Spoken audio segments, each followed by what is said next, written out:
Maître Éric Emmanuel Sosa est notre invité. Il est avocat au barreau du Togo. Avec lui, nous allons parler de la Guinée-Conakry. Un ancien ministre écroué sous la junte meurt en détention. Kenyan présidentiel Odinga conteste les résultats devant la Cour suprême. Et puis on termine par les États-Unis d'Amérique. Perquisition du FBI. Trump demande la nomination d'un expert indépendant. Bonjour Maître Éric Emmanuel Sosa, vous allez bien? Bonjour Michel Takwa.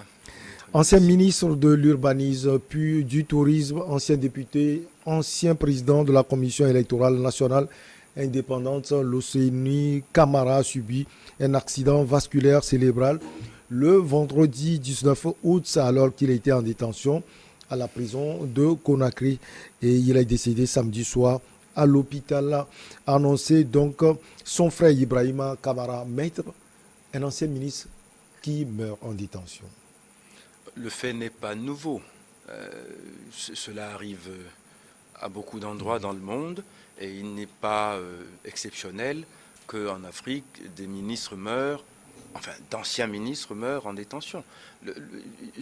Ici, à chaque fois, je dis, il faut qu'on revienne à des considérations plus concrètes de la, disons, de l'éditorialisation de ce genre d'événement. C'est-à-dire que l'on fasse un événement du fait que quelqu'un qui avait des responsabilités politiques se trouve malade, en détention, me paraît toujours être quelque chose de déloyal.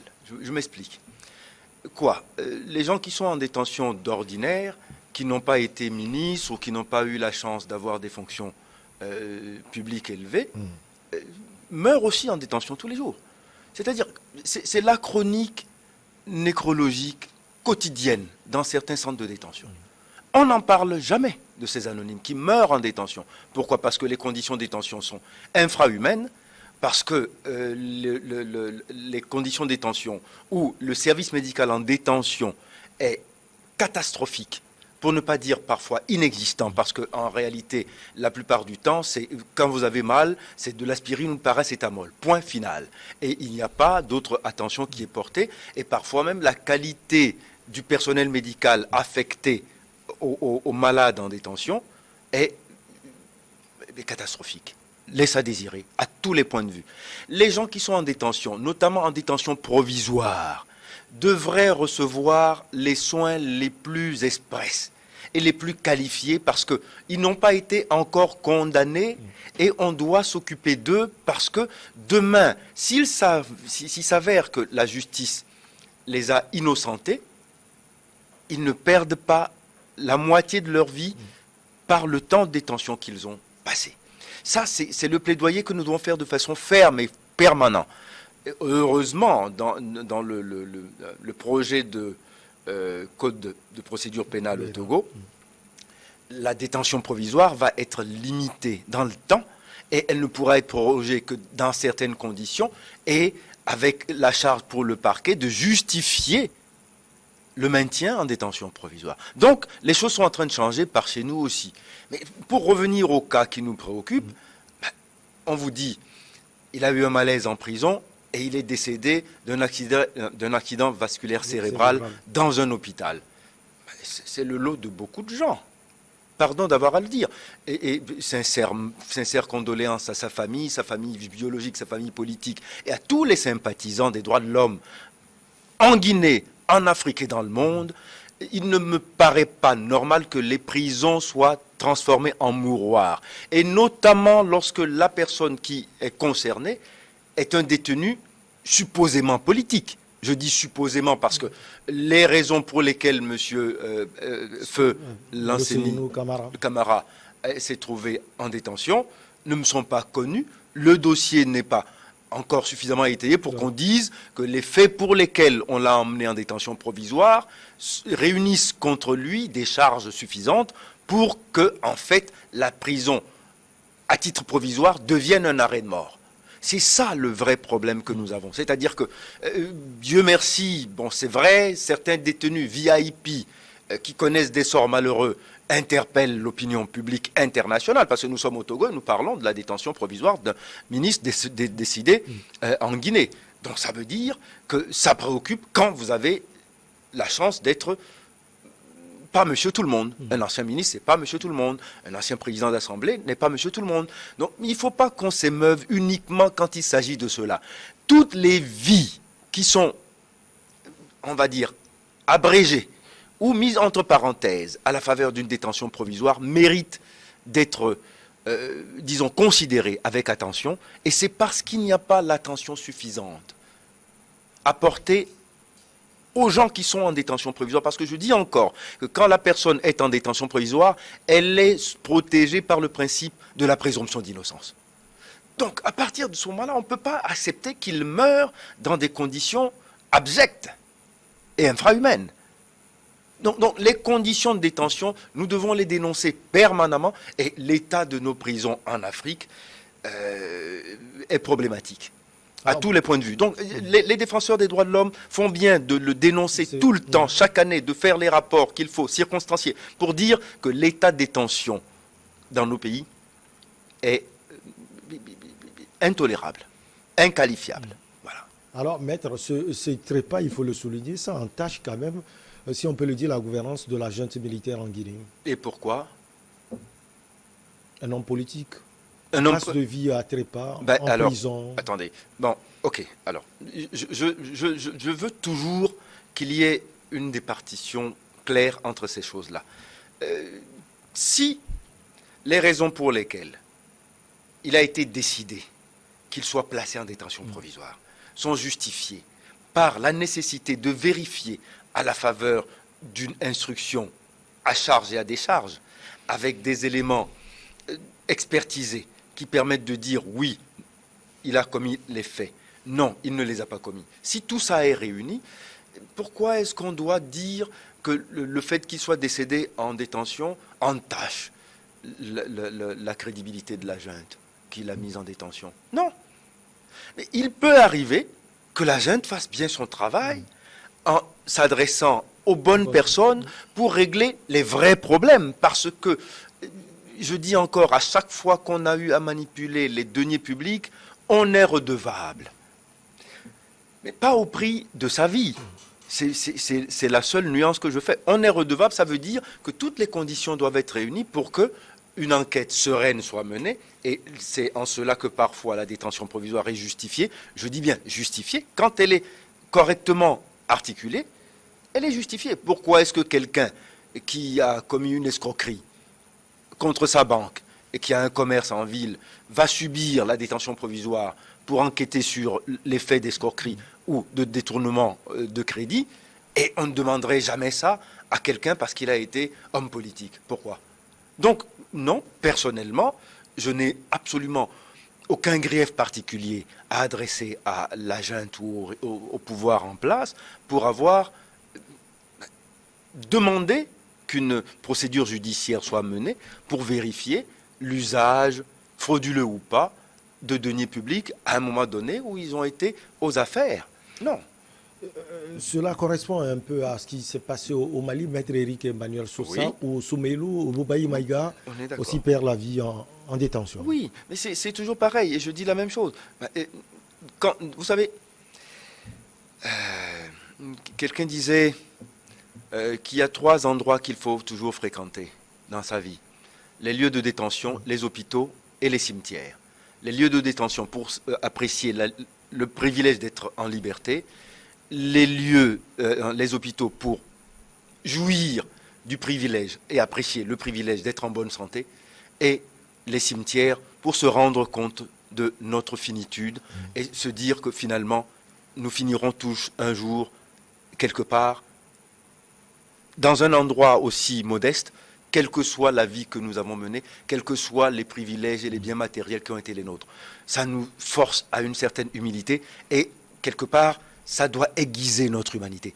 Il y a des gens qui sont de hauts bureaucrates et qui n'ont jamais mis les pieds dans une prison. Je ne dis pas y aller parce que vous avez commis quelque chose, ou vous méritez d'y être, mais ne serait-ce que pour vérifier de visu ce que c'est qu'une prison et comment on y vit. Et quand vous avez fait cette expérience, je vous jure que vous n'accepterez jamais, quand on fait le métier qui est le mien, de voir quelqu'un faire cette traversée du mur entre le parquet et la maison d'arrêt ou le centre de détention. Alors, comme au Mali pour Soumeilou, Bobaï, Maïga, les demandes d'évacuation de l'enseignant Camara sont restées sans suite en Guinée. Et bien voilà, on revient encore à un tropisme africain. Dès que quelqu'un est malade et qu'il a les moyens, parce qu'il a été un homme politique, tout de suite, il n'y a plus de médecins en Guinée, il n'y a plus de médecins au Mali, il n'y a plus de médecins en Afrique, partout en Afrique. Il faut évacuer. C'est le réflexe. Ah, on évacue. Comme si ailleurs on ne meurt pas. Mais, vous savez, je ne vous apprends rien en vous disant que certains y sont allés, mais ils sont revenus entre quatre planches. D'accord ? Non, c'est pas parce qu'on a été évacué qu'on est assuré de survivre. Non. Donc, qu'on fasse le procès de la non-évacuation comme étant une cause de décès, je dis, mais non, on pose mal le problème. Donc, quand vous êtes aux affaires et que vous avez le privilège d'avoir les manettes, faites en sorte que nous ayons de meilleurs hôpitaux, de meilleurs docteurs. Le jour où ce sera votre tour, vous n'aurez pas besoin d'être évacué et vous aurez sur place les soins appropriés. Travaillons à cela quand nous avons la chance d'avoir à exercer des responsabilités. Nous tous. Et c'est ça aussi, la façon moderne de diriger l'Afrique. C'est ça aussi. Et non pas nécessairement vouer nos sorts à une évacuation. Et notre salut toujours dépendre d'une évacuation sanitaire. Il n'y a que chez nous que c'est à la mode. Attendez, allez voir les Turcs, les Chinois, les Coréens, les Argentins, ils n'ont pas ce problème-là. Non, pourquoi c'est toujours les Africains ? Et notamment les Africains francophones. Ils ont cette espèce de... On dirait que c'est une mode. Ah, ben tiens, voilà, heureusement, il a été évacué. Et on est heureux de pouvoir annoncer que heureusement on a été évacué. Mais non, mais franchement, on va dépendre de ça tout le temps. On dépend des autres pour notre blé, on dépend des autres pour notre vie aussi. Franchement, non, cette Afrique-là, sincèrement, je dois la combattre. Voilà. Alors, maître, ces derniers temps, on voit des tensions en Guinée et Conakry. Le Front national pour la défense de la Constitution est face à la junte militaire au pouvoir. Dans ce Front national pour la défense de la Constitution, on voit les partis politiques. Récemment, on a vu l'ancien parti au pouvoir, le RPG d'Alpha Condé. Est-ce que vous pensez que ce trépas va pouvoir aider ce front encore à sortir plus? On a vu la récente sortie, c'était le 17 août, où il y a eu des morts. Oui, mais le front résiste crânement. Il résiste crânement aux dérives dictatoriales, il faut le nommer ainsi, de la nouvelle junte au pouvoir en Guinée. Parce que, oui, on est dans le schéma de Dadis, hein, peu ou prou. Parce que, franchement, ce front a été justement l'instrument principal et civique et civil de la chute de Alpha Condé.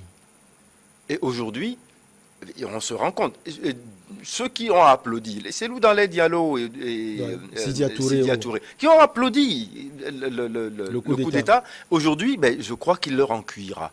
Ils sont en train de comprendre que finalement, oui, c'est vrai, ils ont aidé à l'installation du diable à la place de Alpha Condé, qui était un autre diable, sous une autre forme. Il lui manquait que les galons et les pâtes au gaz bien cirées, c'est tout. Mais donc, vous voyez, finalement, on fait passer les Guinéens de Caribe en Silla. Et ça, il faut y être vigilant parce que c'est pas ce qui se passe n'annonce rien de bon et n'augure de rien de très encourageant, quoi. C'est pour ça que moi, quelqu'un comme moi ne peut pas accepter ces amalgames. Allez, maître, on va quitter Conakry pour Nairobi. Des centaines de partisans de Raila Odinga se sont rassemblés devant la Cour suprême à Nairobi le 22 août 2022, brandissant notamment des pancartes justice électorale maintenant, la démocratie maintenant. Alors, maître, l'opposant historique qui conteste donc ces résultats devant la Cour suprême, est-ce que vous pensez qu'il aura gain de cause? D'abord, votre avis sur les récents résultats en Kenya, où on a vu plutôt William Ruto. 233 000 voix me paraît quand même assez étroit. Et dans le scénario que nous avons eu il y a une semaine, c'est que les résultats sont contestés, non pas uniquement par le perdant, mais ils sont contestés aussi par l'instance qui est en charge de leur proclamation. Et à chaque fois, je suis obligé de faire le parallèle entre ce qui s'est passé en Côte d'Ivoire, où un certain, je crois que c'est Youssef Bakayoko, Oui. a prononcé, Youssouf Bakayoko, pardon, a prononcé le résultat des urnes contre l'avis de membres de la commission. Or ici, c'est à peu près la même chose qui se passe.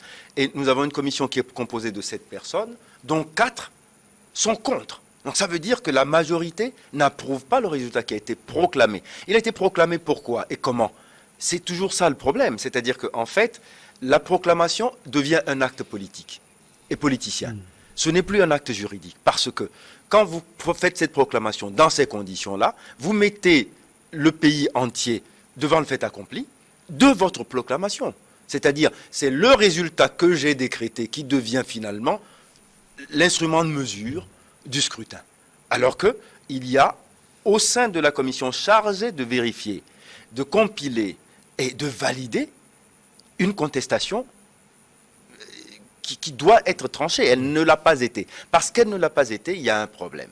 Le deuxième point, c'est qu'il y a également, d'après les éléments du dossier de Raila Odinga, plus de 140 000 votes qui n'avaient pas été correctement compilés et attribués. Ça représente beaucoup quand on dit que la distance entre le gagnant et le perdant n'est que de 233 000 voix. Donc, je peux comprendre tout à fait que Raila Odinga soulève des objections et fasse un procès en annulation du scrutin parce que cela s'est déjà passé en 2017 et contrairement à ce qu'on croit, il a eu gain de cause. Malgré le talent exceptionnel de mon confrère éminent, aîné et ami PLO Lumumba, qui a déployé un trésor d'ingénierie juridique pour démontrer que le camp présidentiel devait gagner, et pourtant la Cour suprême ne lui a pas donné raison. Je voudrais qu'il se passe la même chose pour qu'on vérifie que la démocratie kenyane est en bonne santé, parce que la Cour suprême est très peu suspecte d'être finalement partisane de quelque côté que ce soit, et si elle a le même courage cette fois-ci, je crois que la démocratie et l'idéal démocratique en Afrique s'emportera très bien. C'est ce que je souhaite. Alors, Maître, lors de nos récentes analyses, vous avez plus misé sur l'opposant historique Raila Odinga. À part ces présumées fraudes, il faut le préciser. Oui. Qu'est-ce qui n'a pas marché en sa faveur, selon vous? Écoutez, je suis incapable. Il faut attendre d'abord. Oui, il faut attendre. Et un contentieux électoral, c'est quand même quelque chose de sérieux. Je pense que c'est pas si facile. On dit que les élections, après tout, c'est une opération arithmétique. Il s'agit d'additionner le nombre de voix portées sur des candidats et après faire la règle de 3 pour savoir qui a obtenu 50% plus 1, plus une voix. C'est ça la véritable opération. Mais il y a toute une mécanique qui fait que l'opération dépasse parfois la simple arithmétique. Ce sont les conditions dans lesquelles le scrutin s'est tenu, ce sont les conditions de bonne foi et de transparence dans lesquelles on a compilé les résultats, ce sont les conditions de transparence dans lesquelles le scrutin s'est tenu dans chaque bureau de vote. C'est ça le problème. Et après, c'est le convoiement honnête de tous les résultats de chaque bureau de vote. Et après, c'est la compilation dans la transparence et dans la même honnêteté de l'organe, de l'instance ultime chargée de faire les validations des résultats. Donc, en fait, on se rend compte que, finalement, entre la coupe et les lèvres, il y a un chemin qui est semé de beaucoup d'embûches. Et c'est à cela qu'il faut inviter les hommes politiques. Dans les démocraties les mieux assises, il n'y a pas de commission indépendante. C'est le ministre de l'Intérieur qui organise le scrutin et il a le devoir d'honnêteté vis-à-vis du scrutin parce que ça fait partie de sa charge. Or, nous sommes en Afrique dans, disons, on va dire, on est dans une démocratie néonatale, en quelque sorte, hein, et qui fait que, en fait, on a encore peur des maladies infantiles. Et c'est la raison pour laquelle on ne fait pas confiance au régime en place qui est placé parfois dans une position d'être jugé parti. Et c'est la raison pour laquelle on a ces organes indépendants. Donc quand on a des organes indépendants, on doit veiller à ce que leur indépendance soit totale et que ceux qui opèrent travaillent dans des conditions qui les mettent au-dessus de toute soupçon, ce qui n'est pas le cas du scrutin kényan actuel. Et c'est la raison pour laquelle, personnellement, je suis partisan de l'aboutissement du processus judiciaire pour que, finalement, la justice départisse les urnes. Alors, il a qualifié ces résultats de parodie. Comment vous jugez l'attitude de Raila Odinga? Parce qu'on se souvient, après la proclamation des résultats, ses partisans étaient sortis. Lui les a appelés à d'abord attendre. Mais c'est une attitude tout à fait responsable. On se souvient quand même qu'avant, à chaque fois, les élections au Kenya dégénèrent dans des violences absolument meurtrières. Et le fait qu'il ait pris les devants et demandé à ses partisans d'être raisonnables et d'avoir un comportement civique me paraît tout à fait digne de l'homme qu'il est, de l'homme d'État qu'il aspire à devenir. L'ancien président américain Donald Trump a demandé lundi à un tribunal de nommer un expert indépendant pour examiner les documents saisis par le FBI lors d'une perquisition à son domicile en Floride afin de déterminer si certains d'entre eux peuvent rester confidentiels. Alors, Maître Éric Emmanuel Sousa, cette perquisition menée par la police fédérale, c'était le 8 août dernier et inédite pour un ancien chef d'État. Il était, selon vous, légal? Légal, absolument, parce que il me paraît que dans le cas de M. Trump, nous sommes toujours en présence d'un comportement extrémiste, populiste et toujours irresponsable, qui se fait par défi des lois des États-Unis d'Amérique et des lois de la décence ordinaire. M. Trump ne s'est pas signalé par la mesure et à chaque fois qu'il est confronté à une problématique d'ordre légal, il hurle à l'illégalité et à la victimisation. C'est une habitude trumpienne qu'il faut absolument dénoncer tout le temps. Parce que c'est inédit d'abord qu'un ancien président des États-Unis quitte la Maison-Blanche avec des documents qui sont classés confidentiels. Je ne pense pas qu'aucun de ses prédécesseurs l'ait fait. Aucun. Vous vous rendez compte?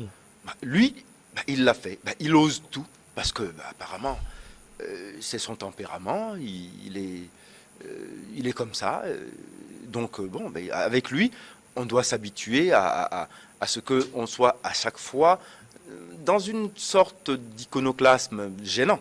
Parce que, vous voyez, il y a quand même des iconoclasmes qu'on peut souhaiter. Mais lui, non, c'est à chaque fois, c'est tordre le cou aux principes, c'est tordre le cou aux acquis démocratiques de son pays. Non. On n'a jamais vu quelqu'un appeler à marcher sur le Capitole. Jamais. Lui l'a fait. Et il dit que c'est encore une chasse aux sorcières qu'on lui en veut parce qu'il est le meilleur des Américains à avoir jamais été président et que parce qu'il a été ce président exceptionnel qu'il se croit, c'est pour ça qu'on lui en veut. Mais non, il faut lui faire comprendre que non. Et sincèrement, je crois qu'il est à souhaiter vivement que M. Trump apprenne enfin, une fois dans sa vie, peut-être à la fin de sa vie, il n'est jamais trop tard, que les lois elles sont faites pour être au-dessus de tout le monde et que personne, même à coups de milliards, ne peut se placer au-dessus. Alors pour Maître Éric Emmanuel Sousa, cette perquisition est légale. Est-ce qu'elle est constitutionnelle, Maître? Écoutez, mais à partir du moment où il y a des principes constitutionnels qui ont été violés, la perquisition est tout à fait conforme à la Constitution. Elle est parfaitement conforme. Attendez, donc, alors, à votre avis... Trump joue à la victimisation. Mais finalement. Totalement, toujours. Quand il s'agit de lui, toujours. Il est victime. Il est victime de je ne sais quelle vindicte, qu'il a provoqué par ailleurs, la plupart du temps, pendant qu'il a été président. Mais écoutez, bon, vous savez, qu'on ait été élu n'est pas en soi un blanc-seing. Et je dis toujours, souvenons-nous que Hitler aussi a été élu. Alors, à partir de ce moment-là, on ne va pas sacraliser le fait d'être issu de l'onction populaire électorale. Non. Alors, Attention. maître, la justice est en train de faire son travail. Qu'est-ce qui, selon vous, attend l'ancien président Donald Trump? Eh ben, personnellement, si vous me demandez mon avis, je souhaite qu'ils connaissent le sort de tous les délinquants d'Amérique et du monde. C'est-à-dire qu'ils subissent les rigueurs de la loi. Et si ça doit aboutir à ce qu'ils soient mis derrière les barreaux, ben qu'ils y aillent.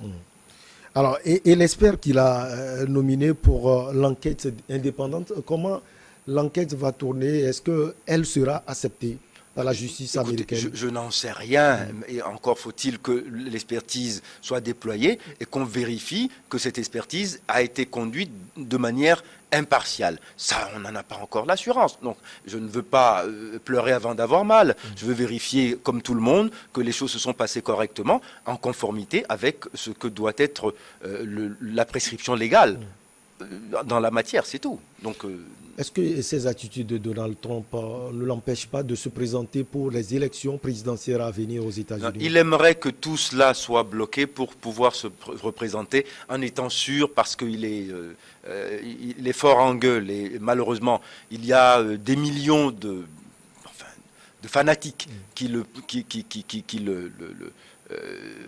l'encensent et qui le suivent.